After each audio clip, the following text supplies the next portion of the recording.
Hello, hello, good evening, everyone. A warm welcome to all of you to the Health Talk series number 6. Let me introduce myself. I am Madhavi. I am a postgraduate in MSc Botany, a gold medalist. I am always passionate about health and nutrition.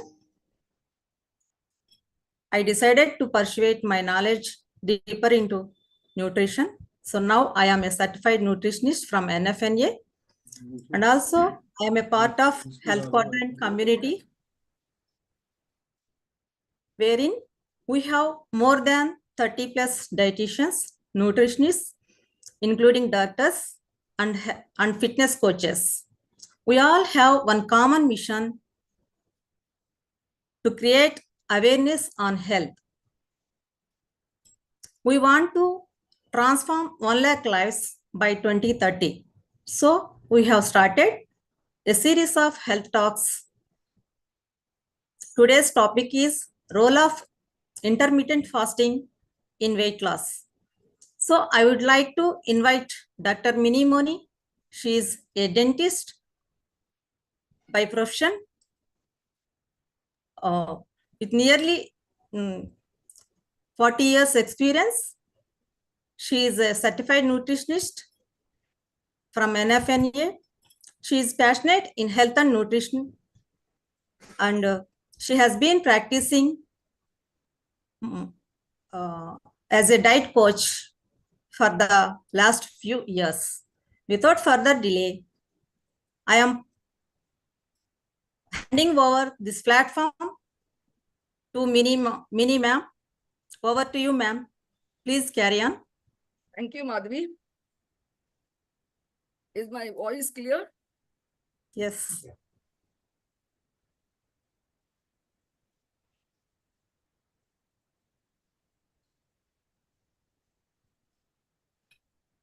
Good evening, friends. Today we are going to discuss the role of intermittent fasting in weight loss. Now, this is something that is very close to my heart, and I'll tell you why. You know, during COVID, if you remember, in the beginning, one day our Prime Minister came on television and said, "Aaj ke baad ghar se bahar nikalna bhul jao." And that was a shock to many of us, and more so to me, because I used to take long walks, and that is how I used to maintain my weight. Now, what do? I did not have a treadmill at home. So I really got frantic. I started reading everything I could on health and nutrition, and that is when I came across intermittent fasting. I thought of starting to do intermittent fasting.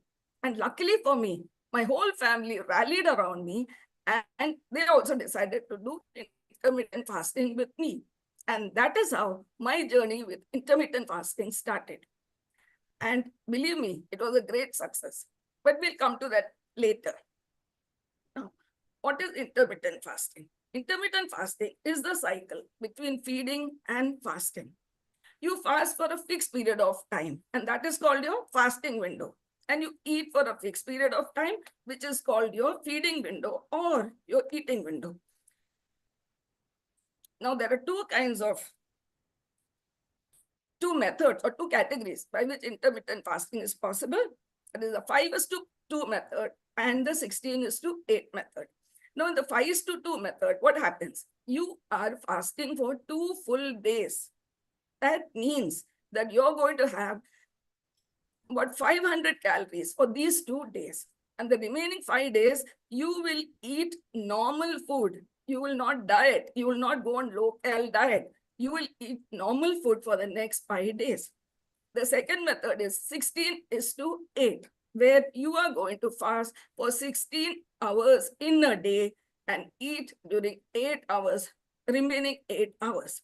Now, during those 8 hours, again, you will take normal food. But mind you, you should take a balanced meal. Please don't go overboard. Now, the group, sometimes what happens, 16:8 becomes a little difficult for people. Then you can go for 14:10, where your fasting window will be 14 hours and your feeding window will be 10 hours. Or even if that is also difficult, in the beginning, you can start 12:12, where you will be fasting for 12 hours and you will be eating for 12 hours. But you have to fast for minimum 12 hours. Otherwise, it's not intermittent fasting. And the ideal age group is 18 to 70 years. I wouldn't advise intermittent fasting for children. Now, what is the science behind intermittent fasting? I promise you, I have only 1 or 2 slides that is technical, but some things we have to understand.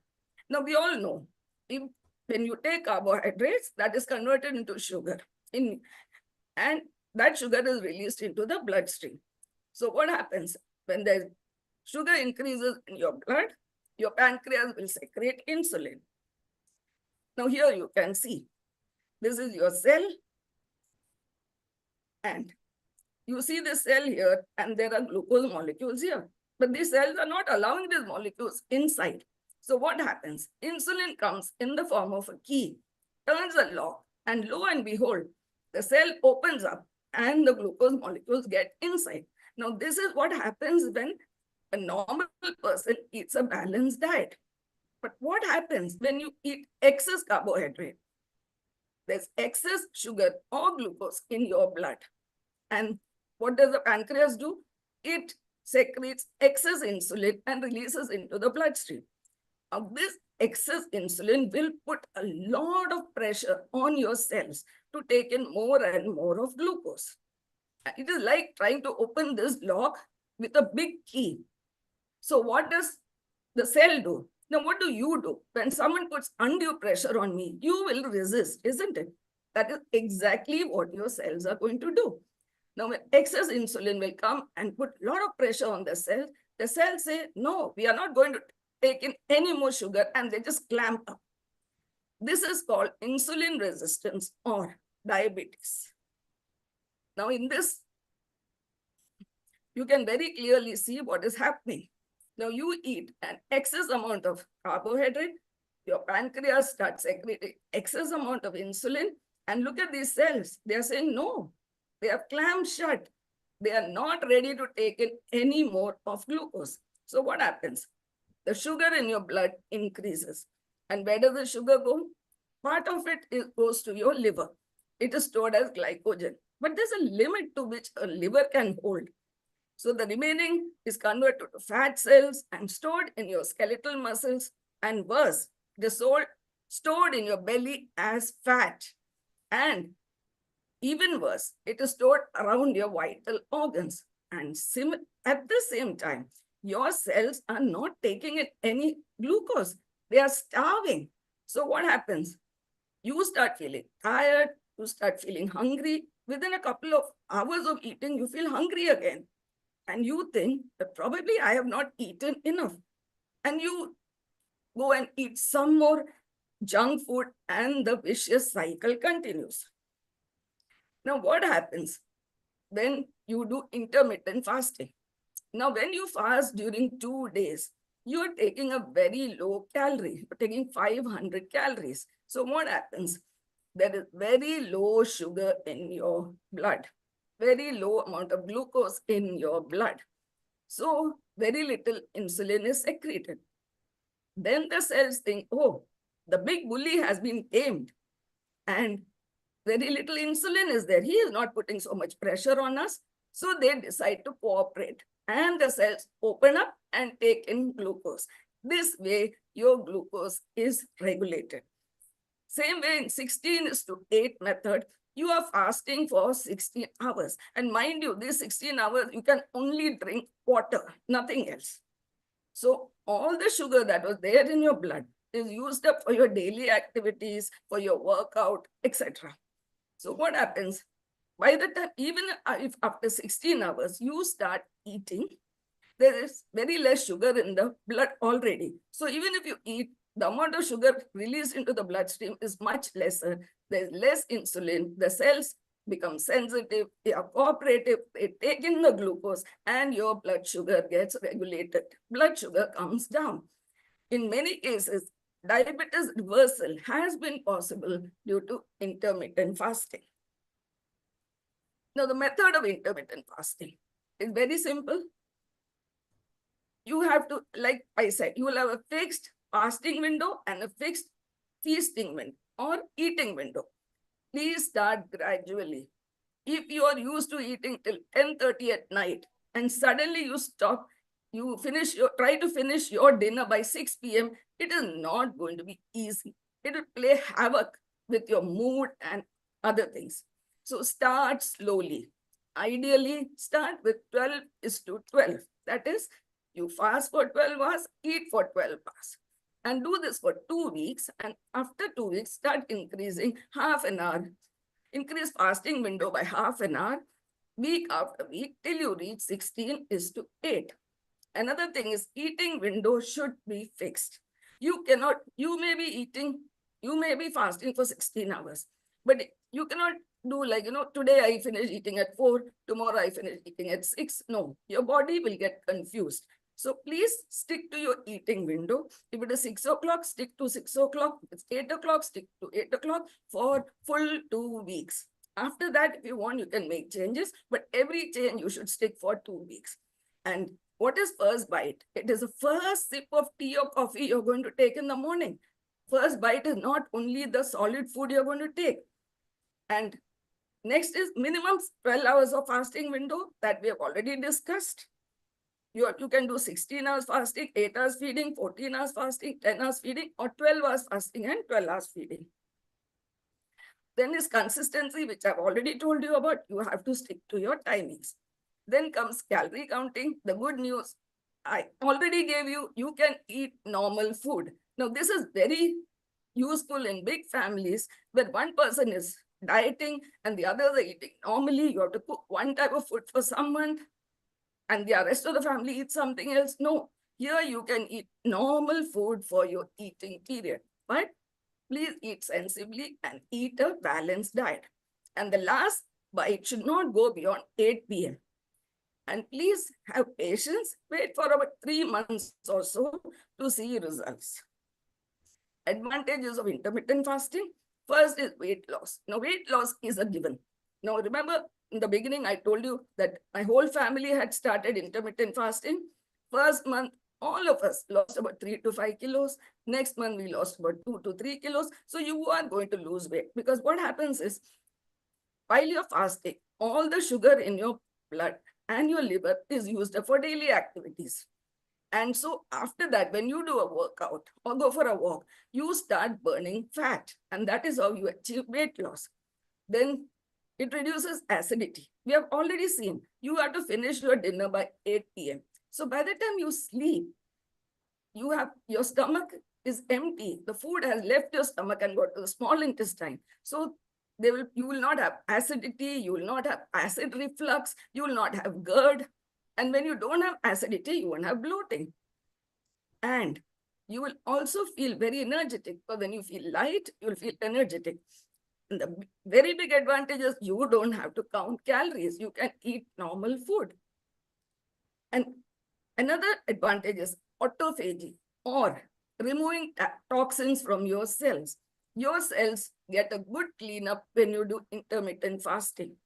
Because during the 16 hours you are fasting, your body does not have to spend energy in digesting food. So that energy is used for removing toxins from the cell. Now, there has been a research published by Dr. Kelly Wood, where he said that intermittent fasting leads to metabolic switch. Now, what is metabolic switch? Usually what happens, like we discussed, when you do any exercise, your body first burns the glucose that is there in the blood. But as per Dr. Wood, if you do intermittent fasting for a longer period of time, your body will start using fat as a primary energy source. Now, this is revolutionary, but this is only one research paper. We'll have to wait for some more research. For diabetics, we have already discussed in detail. Your blood sugar gets regulated, and so HbA1c is the 3 months average of your blood sugar. So when your blood sugar gets regulated, your HbA1c also gets reduced. The risk of intermittent fasting. I wouldn't call it risk, actually. You should say the discomfort of intermittent fasting, because this is actually temporary and transient. In the beginning, you may experience dizziness, nausea, insomnia, migraine, because this is during the transition period, which will last 3 to 4 days. But after that, you will come out of it. And you may feel hungry and weak. Actually, you may feel hangry. That is hungry and angry. You'll wonder why I'm doing it. But my dear friends, please bear for 4 to 5 days. Take sips of cold water whenever you think you're feeling hungry. And believe me, you will come out of this stage. Now, at this stage, I want to tell all my friends, please, please, if you're above 40 years of age or you have any chronic illness like diabetes, hypertension, kidney disease, please consult with your doctor before you start intermittent fasting. Now, hypoglycemia and diabetes. Sometimes diabetics can get hypoglycemia. Excuse me. Now, how do you realize you got hypoglycemia? You will feel sweaty, your skin will get cold and clammy, your skin will get pale, you feel dizzy. Immediately, you have to get in touch with your physician. He or she will either change the dose or change the timing of your medicine. During pregnancy, intermittent fasting is not advisable. Now, some women may experience hormonal imbalance, and this also is very temporary and very transient. Please get in touch with your doctor who will help you come out of this. Failure of intermittent fasting. Now, failure of intermittent fasting is actually quite rare, but even here it can happen. Sometimes you feel really terrible. You are miserable. You're cranky. You've got headaches, and this lasts more than 5-6 days. That usually happens when when your potassium level goes low, your sodium level goes low. So in such cases, please start taking a multivitamin with vitamin B, sodium, and potassium. Another big issue is you don't lose weight. You are doing all the right things. You're doing it for 3 months. Still, you don't lose weight. Now, one of the reasons could be that your organs are already damaged because of your irresponsible diet, or your cells have a huge amount of toxin. So what the body does first is it repairs your organs, removes toxins from your cells. And after that is done, only it concentrates on fat loss or weight loss.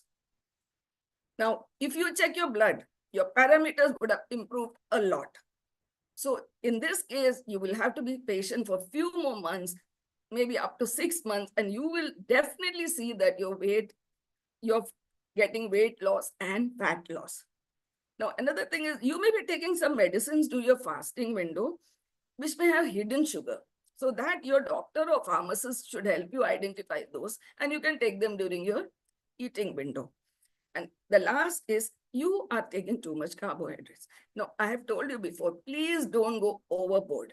You can take normal diet, but take a normal balanced diet. If you take too much of carbohydrate, you're bound to face failure in intermittent fasting. Now, plateau and remedy. Now, like all other plans, in this intermittent fasting also, some people face plateau. Now, here I'm coming back to my story. I told you that all my family members started doing intermittent fasting with me during COVID. Now, one of those members, he stopped doing after some time. And after a couple of years, he felt that he has gained some weight. So he wanted to lose that weight and he went back to intermittent fasting. Then after 3-4 months, he lost weight. After that, he hit a plateau. He just wasn't losing weight. So he came and asked for my advice. And that is the time in August when we had started the gut reset program. So I told him there's a 10-day gut reset program. You sign up for that and see what happens. He signed up for our gut reset program. And at the end of that, he had lost 2 kilos. And after that, he started losing weight again. He came out of the plateau. You can do some other detox program also. Another way to come out of plateau is take a 2-week break. Don't do intermittent fasting for 2 weeks, because sometimes prolonged intermittent fasting may slow your thermogenesis and slow your metabolism and bring down your BMR. So take a 2-week break to kickstart your metabolism. If you're scared that some people are scared that in 2 weeks I may gain weight, then you do the 12:12 method. You fast for 12 hours, you feast for 12 or eat for 12 hours. And after 2 weeks, go back to your 16:8. The third thing is for 2 weeks, you can take a very low carb diet with moderate protein and moderate fat. Carbohydrate has to be below 100 grams. Now that I won't really recommend for us Indians because we tend to eat a lot of carbs. But if somebody wants to do it, well, it's great. Now the last is the most important, your timing of your workout. See, many times what happens, we think that let me work out during my eating period. So what happens that when you're eating, there is a lot of glucose or sugar in your blood. So when you do workout, it is the glucose and the sugar that is going to be used up, not your fat. Ideally, you should work out at the end of your fasting window because your sugar in your blood is depleted, in your liver is depleted, and you start burning fat when you do your workout. And if you feel tired and hungry at the end of it, your eating window is going to start immediately and you can start eating. Now, another thing is please maintain a food diary diligently. Many times it happens, your neighbor brings gajar ka halwa and you have a spoon without realizing it's your fasting window. Or you may have, taste a spoon of sabji. All this adds up. So please maintain a food diary so you can keep track of what you have eaten. Stress. I think anyone who talks about weight loss will talk about stress. We all know that stress will derail any weight loss program. You can reduce stress through exercise, yoga, meditation. We all know that exercise releases endorphins, which is the feel-good hormone, which helps weight loss. Insufficient sleep. If we don't have minimum of 7 hours continuous sleep, then not only intermittent fasting, no weight loss plan will work. So intermittent fasting, it is a must that you must sleep for 7 hours uninterrupted. Is intermittent fasting the panacea the world is looking for? Maybe. It is a new lifestyle which can make you fit for life. Intermittent fasting is the scientific method for weight loss and to regulate blood sugar where you don't have to count calories. Isn't it great? That's all from me, friends. Thank you.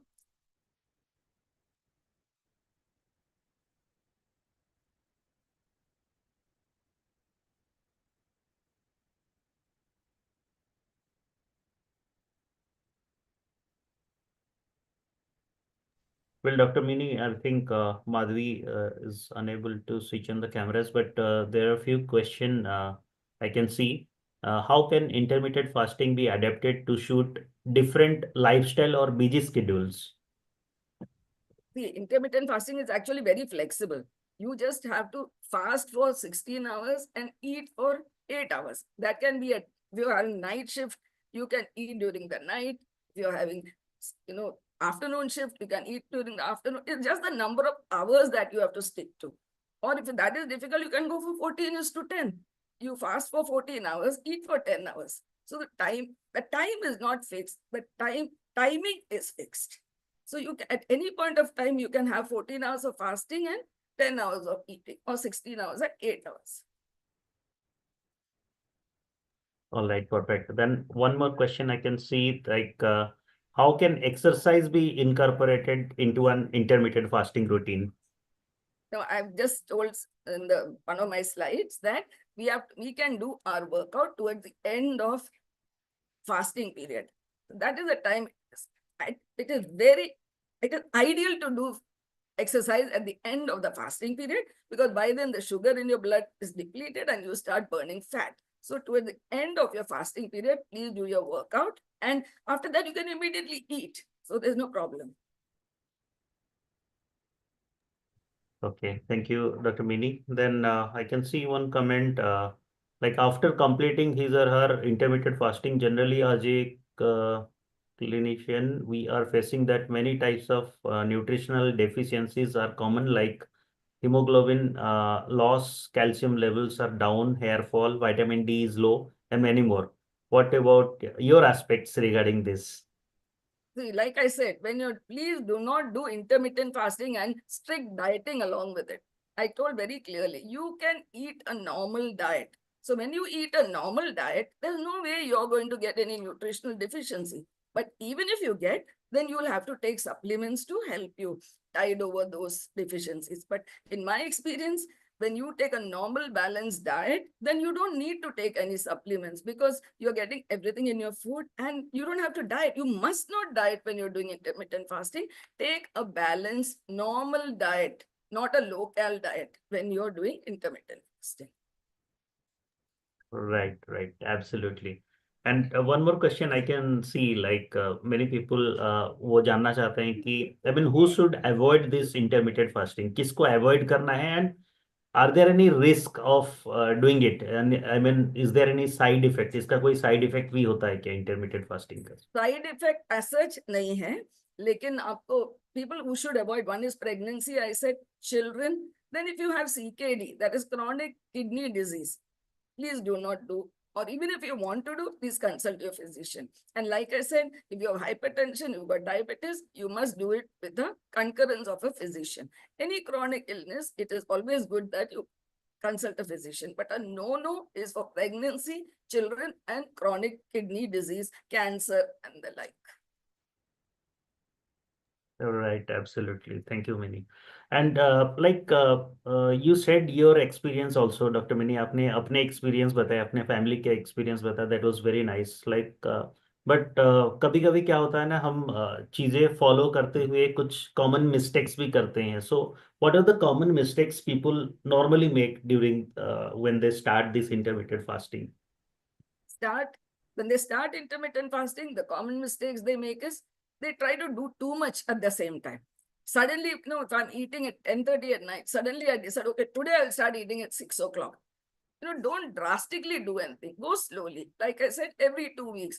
First do 12 hours fasting, 12 hours eating. Slowly, you increase the number of hours and make it 16:8.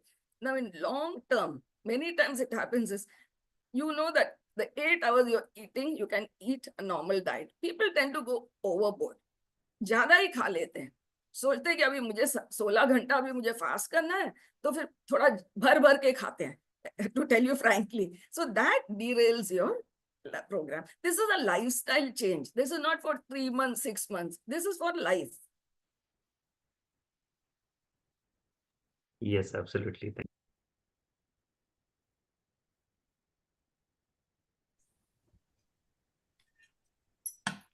This was it for today.